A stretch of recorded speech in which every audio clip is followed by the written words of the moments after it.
السلام علیکم ورحمۃ اللہ وبرکاتہ۔ کیسی ہیں میری پیاری پیاری بہنیں؟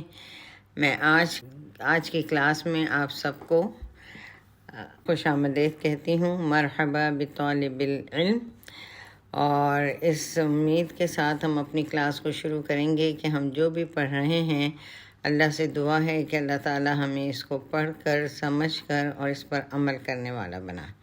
نحمدہ ونصلی علی رسولہ الکریم، اما بعد، رب اشرح لی صدری ویسر لی امری واحلل عقدۃ من لسانی یفقہوا قولی، ربنا زدنا علما۔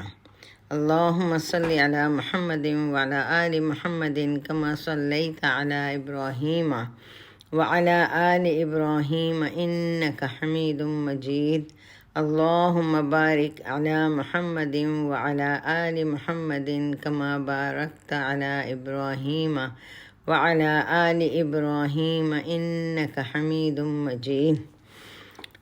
اور اس کے ساتھ ساتھ ہم نے لاسٹ ٹائم یہ دعا سیکھی تھی، اس دعا کو بھی ہم انشاءاللہ ہر وقت پڑھیں گے، کیونکہ ہمارا اس کتاب کو پڑھنے کا مقصد ہی یہی ہے کہ ہم اپنے اخلاق کو اچھے کریں انشاءاللہ۔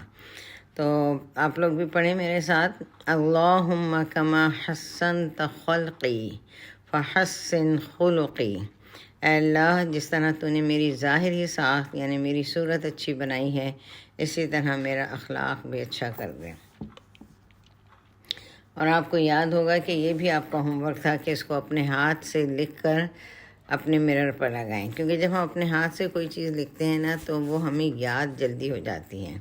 اور سیکنڈ تھنگ، مرر پہ لگانے کا مقصد یہ تھا کہ ہم دن میں ایک دفعہ تو کم از کم اپنے چہرے کو دیکھتے ہی ہیں، کئی دفعہ بھی دیکھتے ہیں، لیکن کم از کم تو وہ ایک دفعہ جب بھی چہرہ دیکھیں ساتھ یہ دعا پڑھیں گے تو انشاءاللہ یہ ہمیں یاد ہو جائے گی۔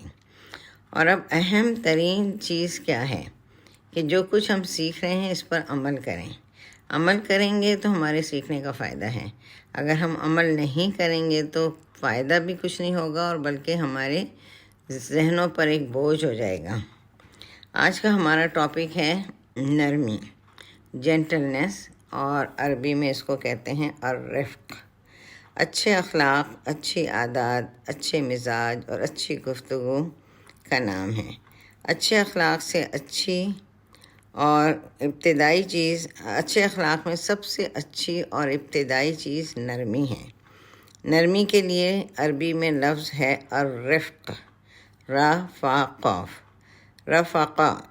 اس کا معنی ہے کسی کو نفع پہنچانا، کسی کو فائدہ دینا۔ اور رفق زیر سے اس کے معنی ہے نرمی، آسانی اور مہربانی کا برتاؤ۔ اس طرح رفق کا لفظ اس چیز کے لیے بھی استعمال ہوتا ہے جس سے مدد لی جاتی ہے۔ رفقہ کہتے ہیں ساتھیوں کی جماعت کو۔ ساتھی جو اکٹھا کب رہتے ہیں؟ جب ایک جماعت میں لوگ ہیں تو کب ان کی آپس میں بنتی ہے؟ جب وہ آپس میں نرمی کا سلوک کرتے ہیں۔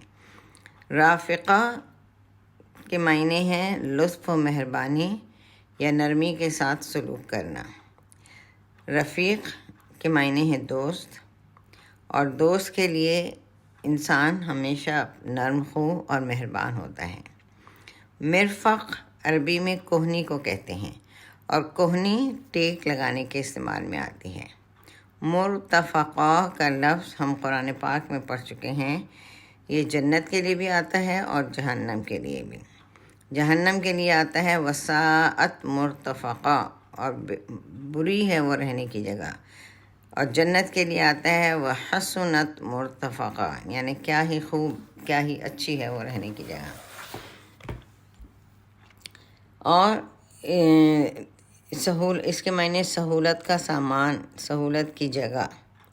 مرفقہ اس چھوٹے سے تکیے کو کہتے ہیں جو سوتے وقت گال کے نیچے رکھا جاتا ہے، اور یہ بہت نرم ہوتا ہے، کیونکہ ظاہر ہے کہ گال کے نیچے کوئی سخت چیز تو نہیں رکھی جائے گی۔ تو اب ہم دیکھتے ہیں کہ یہ تو ہو گئے اس کے معنی، مختلف معنی، اور ان سب میں کیا چیز ہے کہ بہترین اور نرمی کے معنوں میں آتا ہے۔ بہترین جگہ، بہترین ٹھکانہ۔ اب ہم دیکھتے ہیں کہ دنیا میں جن گھروں میں جن لوگوں میں نرمی پائی جاتی ہے وہاں فضا جنت کی طرح ہو جاتی ہے اور دنیا بھی جنت بن جاتی ہے۔ جن لوگوں میں باہم نرمی پائی جاتی ہے وہاں کے معاملات بھی نرم ہو جاتے ہیں، وہاں کی معاملات میں بھی نرمی پائی جاتی ہے، اور وہ دنیا میں جن لوگوں میں باہم نرمی نہیں پائی جاتی وہاں پر آپس میں بھی نرمی نہیں ہوتی اور ان کے معاملات جو ہیں وہ جہنم کی طرح ہو جاتے ہیں، یعنی وہ دنیا میں بھی اپنے گھروں کو، اپنے تعلقات کو جہنم کی طرح کر لیتے ہیں۔ بخاری اور مسلم کی صحیح حدیث ہے کہ مومن کی مثال ایسے پودے سے دی گئی ہے جسے ہوا کا جھونکا گرا دیتا ہے پھر دوسرا جھونکا اٹھا دیتا ہے۔ کیا مطلب ہوا اس سے؟ کہ وہ مومن اتنا فلیکسیبل ہوتا ہے کہ اگر وہ کسی پریشانی یا کسی کے برے رویے سے تھوڑا سا ڈل بھی ہو جائے، ڈاؤن بھی ہو جائے، تو فوراً ہی جب اسے اللہ کا خیال آتا ہے اور وہ اپنے آپ کو اٹھا لیتا ہے اور اللہ تعالیٰ اس کے دل میں ایک جماؤ پیدا کر دیتا ہے۔ اب ہم کبھی آپ نے کو اندازہ ہوا ہوگا، کبھی آپ نے دیکھا ہوگا کہ کوئی پودا ہے اور یا درخت ہے یا صرف اگر ہم گھاس ہی کو دیکھ لیں اور جب ہوا چلتی ہے تو گھاس بالکل ایک طرف ہو کے ایسا لگتا ہے کہ لیٹ سی گئی ہے، پھر دوسرا ہوا کا جھونکا آتا ہے تو وہ اس کو اٹھا دیتا ہے۔ تو مومن کو بھی ایسے ہی ہونا چاہیے کہ اگر اس کی زندگی میں، ہر ایک کی زندگی میں اچھی حالتیں بھی آتی ہیں اور بری حالتیں بھی آتی ہیں، تو ٹھیک ہے، اگر وہ کسی وقت ڈاؤن ہو بھی جاتا ہے تو وہ فوراً ہی سنبھل جاتا ہے۔ تو اس طرح یہ لوگ جو لوگوں کے ساتھ نرمی کا معاملہ کرتے ہیں، اگر اپوزٹ سائڈ سے بدمزاجی کا سامنا کرنا پڑے تو وہ تھوڑے سے جھک جاتے ہیں اور ان کو سہ لیتے ہیں اور پھر واپس ہو کے اپنے رویہ کو اپنی طرف سے نرمی کا رویہ رکھتے ہیں، خواہ سامنے والا کیسا ہی ہو۔ پھر ایک جگہ کہا گیا ہے اسی حدیث کا دوسری جگہ کچھ مفہوم یہ ہے کہ مومن کی مثال زرعی پودے کی طرح ہے جس کو ہوائیں ہلاتی رہتی ہیں، کیونکہ اس دنیا میں اب ہم دیکھتے ہیں ہوائیں ہلاتی رہتی ہیں، یعنی دنیا میں کبھی بھی حالات ایک جیسے نہیں رہتے، ایون ہوائیں بھی، کبھی شمال کی ہوا آتی ہے بہت تیز، کبھی طوفانی ہوائیں ہیں، کبھی گرم ہوائیں ہیں، کبھی سرد ہوائیں ہیں۔ اسی طرح ایک مرد مومن کو بھی زندگی میں ہر قسم کے لوگوں سے واسطہ پڑتا ہے، اچھے لوگوں سے بھی پڑتا ہے، سخت لوگوں سے بھی پڑتا ہے، جھگڑالو لوگوں سے بھی پڑتا ہے۔ تو ہمیں دیکھنا کیا ہے اس حدیث کی نیت سے، حدیث کی نسبت سے، کہ چاہے ہمارا واسطہ کیسے ہی لوگوں سے پڑے، ہمیں نرم مزاجی سے کام لینا ہے۔ صحیح ہے، ہم انسان ہیں، غصہ بھی آئے گا، ہمیں پریشانی بھی ہوگی، دل چاہے گا کہ منہ توڑ جواب دیا جائے، لیکن اگر تو ہم مومن ہیں تو ہمیں یہ سوچنا چاہیے کہ ہمیں اپنے اچھے اخلاق کا مظاہرہ کرنا ہے اور اپنے اچھے اخلاق کے ذریعے ہمیں سامنے والے کا دل جیت لینا ہے۔ اور ہم نے دیکھا تھا لاسٹ ٹائم بھی کہ حضور صلی اللہ علیہ وسلم کے متعلق اللہ تعالیٰ نے قرآن میں بھی یہ کہا ہے کہ اگر آپ نرم خو نہ ہی ہوتے تو لوگ آپ کے اطراف سے چھٹ جاتے، یعنی آپ ظاہر ہے آپ نہیں دین پھیلا سکتے تھے، آپ نرم خو تھے تو بڑے سے بڑے کفار، قریش، ظالم، جاہل لوگ بھی آپ کی نرمی کی وجہ سے آپ کے قریب رہے۔ اور حدیث سے یہ بھی پتہ چلتا ہے کہ مومن میں اکڑ نہیں ہوتی، اکڑ ایمان کے منافی ہے۔ اسٹفنس کسی بھی چیز کے لیے نقصان دہ ہوتی ہے، اکڑ سے وہ چیز ٹوٹ جاتی ہے۔ اگر ہمارا جسم اکڑا ہوا ہو تو ہم اٹھنے بیٹھنے کے قابل نہ ہوں۔ درختوں کو دیکھیں تو تنا اپنی جگہ قائم رہتا ہے لیکن پورے درخت کو تھامے ہوئے ہوتا ہے اور شاخیں اسے لچکدار بنا دیتی ہیں، ہوا کے جھونکے سے وہ ہلتی رہتی ہیں۔ اسی طرح ہماری ریڑھ کی ہڈی ہے، سب سے پہلے بنتی ہے۔ جب انسان کی پیدائش ہوتی ہے تو ریڑھ کی ہڈی سب سے پہلے بنتی ہے اور مرنے کے بعد سارا جسم ختم ہو جاتا ہے مگر وہ باقی رہتی ہے، اور قیامت کے دن پھر ریڑھ کی ہڈی ہی سے ہم دوبارہ زندہ ہوں گے۔ حالانکہ ریڑھ کی ہڈی میں کتنے جوڑ ہوتے ہیں، کتنے ورٹیبراس مہرے ہوتے ہیں، لیکن اس کے باوجود وہ نرم ہوتی ہے۔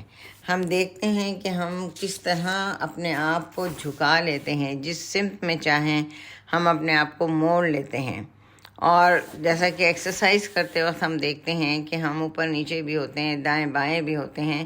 الحمدللہ اگر یہ ریڑھ کی ہڈی فلیکسیبل نہیں ہوتی بلکہ اس کی جگہ ایک راڈ ڈلی ہوئی ہوتی تو ہم تو اپنی جگہ سے ہل بھی نہیں سکتے تھے۔ تو ہمیں یہ دیکھنا چاہیے کہ یعنی ہم کو غور کرنا چاہیے، کبھی ہم نے غور نہیں کیا ان باتوں پر کہ اگر ریڑھ کی ہڈی میں اتنی لچک ہے تو ہی ہم جو ہیں اپنے آپ کو جھکا بھی رہے ہیں، دائیں بائیں موڑ بھی رہے ہیں۔ تو اب ہمیں کیا کرنا ہے اس ساری بات سننے کا، جسے کہنا چاہیے کہ لب لباب کیا ہے کہ ہمیں ایک زرعی پودا بننا ہے، تاکہ وہ پودا کیا ہوتا ہے، اس کے اوپر طوفانی ہوائیں بھی آتی ہیں، اس کے اوپر گرم و سرد ہوائیں بھی آتی ہیں، مگر وہ ہلتا ضرور ہے اور اپنی جگہ پر آ جاتا ہے۔ تو ہمیں بھی چاہے ہمارے سامنے کیسے ہی لوگ ہوں، ان کو برداشت کرنے کی عادت ہم میں ہونی چاہیے۔ ہمیں اپنا رویہ اچھا رکھنا چاہیے، ہمیں اپنے لہجے میں نرمی رکھنا چاہیے۔ اگر ہم اپنے لہجے میں نرمی رکھیں گے تو یقین کریے کہ آپ کے دشمن بھی آپ کے قریب ہو جائیں گے۔ ٹھیک ہے، وقتی طور پر برا لگتا ہے، باتیں بری لگتی ہیں، لیکن ہمیں اپنے آپ کو جب لوگوں کے ساتھ معاملہ کرنا ہے تو نرم رکھنا ہے۔ اور اس کے برعکس ایک چیز ہوتی ہے فرمنس ہونا چاہیے، لیکن جب آپ کو اور آپ کے رب کا معاملہ ہے، یعنی عقیدے میں کسی قسم کی کوئی جھول نہیں ہونی چاہیے، توحید پہ اپنے اس پر آپ کو قائم رہنا چاہیے۔ اگر آپ نماز فرائض ادا کر رہے ہیں تو یہ نہیں ہے کہ بھی اگر سامنے والا تھوڑا ایسا ویسا ہے اور نہیں آپ نماز پڑھتا ہے یا وہ ماحول نہیں ہے تو آپ کو اس پہ کمپرومائز کرنے کی ضرورت نہیں ہے۔ آپ اٹھیں اور اپنا جا کے نماز پڑھیں۔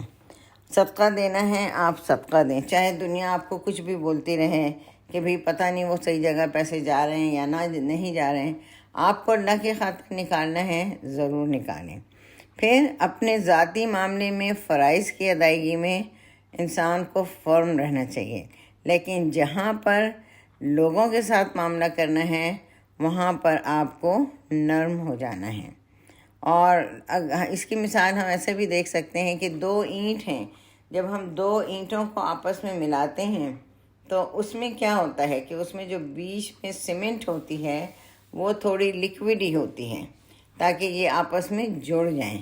اب یہ سوچیں کہ اگر وہ سیمنٹ سخت ہو تو کیا وہ دونوں اینٹیں آپس میں جڑ سکتی ہیں؟ ہرگز نہیں۔ تو ہمیں بھی کیا کرنا ہے کہ اگر سامنے والا سخت ہے تو ہمیں نرم پڑ جانا ہے، ہمیں اکڑ نہیں دکھانی ہے۔ بعض اوقات کیا ہوتا ہے کہ ہم میں اکڑ کیوں آتی ہے، ضد یا ڈرمی کیوں آ جاتی ہے کہ ہم سمجھتے ہیں کہ اگر ہم یہ اتنا اکڑ رہا ہے، اگر ہم نرمی دکھائیں گے تو اس کا مطلب ہے ہم چھوٹے پڑ جائیں گے۔ نہیں، ہرگز نہیں، ہم چھوٹے نہیں پڑیں گے، ہم اللہ کی نظر میں ہمارا رتبہ بلند ہو جائے گا۔ اور اگر کوئی اپنے آپ کو بہت بڑا سمجھتا ہے تو وہ بڑا سمجھنے والا صرف تھوڑی دیر کے لیے یہ سوچ لے کہ سب سے بڑائی کس میں ہے؟ اللہ میں ہے۔ جب اللہ اتنا بڑا ہے تو میں کہاں سے بڑی بن گئی؟ اور یا یہ کہ بعض اوقات ایسا ہوتا ہے کہ ہم گھر میں بڑے ہیں، بہن بھائیوں میں بڑے ہیں، یا ہم ماں ہیں یا ہم ساس ہیں، تو ہم یہ سمجھتے ہیں کہ ہماری بات مانی جائے۔ اگر ہماری بات کوئی نہیں مانتا تو ہمارے لہجے سخت ہو جاتے ہیں۔ تو ہمیں اس وقت یہ سوچنا چاہیے میں تو اس گھر میں بڑی ہوں لیکن مجھ سے اوپر بھی تو کوئی ہے، اور ہر شخص کو یہ سوچنا چاہیے کہ ہم سب کے اوپر بھی کوئی ہے جو بڑا ہے، جو ہمیں دیکھ رہا ہے۔ تو ہمیں اپنے لہجوں میں، اپنے اخلاق میں بہتری پیدا کرنا ہے، اپنے لہجوں میں نرمی پیدا کرنا ہے، تاکہ ہم بات کریں تو ہمارے منہ سے بجائے آگ کے موتی جھڑیں۔ اور انشاءاللہ تعالی یہ سب چیزیں کیا ہیں؟ ہم کرتے رہیں گے، نیت بھی کریں گے، اللہ سے دعا بھی کریں گے، تو انشاءاللہ ایک دن آئے گا کہ ہم اخلاق کے اعلیٰ درجے پہ ہوں گے۔ اور ابھی یہ ٹاپک ختم نہیں ہوا ہے، اس میں تو حدیثیں ہیں، اور انشاءاللہ اس کے متعلق جتنی حدیثیں ہیں وہ ہم نیکسٹ ویک کریں گے۔ ابھی تو یہ صرف اس کا انٹروڈکشن تھا۔ تو بہرحال اس انٹروڈکشن میں بھی ہم نے صرف ایک بات جو میں نے اپنے لیے نکالی ہے، اور آپ سب بھی ضرور اپنا ایک پوائنٹ لکھیں کہ آج کے اس انٹروڈکشن سے آپ نے کیا سیکھا، ٹیک ہوم کیا لیسن لے کے گئے۔ میں نے تو اپنے لیے یہ نکالا ہے کہ کچھ بھی ہو، ہمیں اپنے آپ کو یہ اللہ کا بندہ سمجھنا ہے، اپنی اکڑ، اپنی بڑائی، ہر چیز کو ختم کر دینا ہے، اور ہم کو ایسا ہونا چاہیے کہ کوئی بھی ہم سے بات کرتے ہوئے ڈرے نہ کہ بھی ہم کیسے ان سے بات کریں۔ حضور صلی اللہ علیہ وسلم کے پاس ہر کوئی چلا جاتا تھا، لیکن اگر ہم سخت ہوں گے تو ہمارے قریب بھی کوئی نہیں آئے گا، ہمارے بچے بھی ہم سے ڈریں گے۔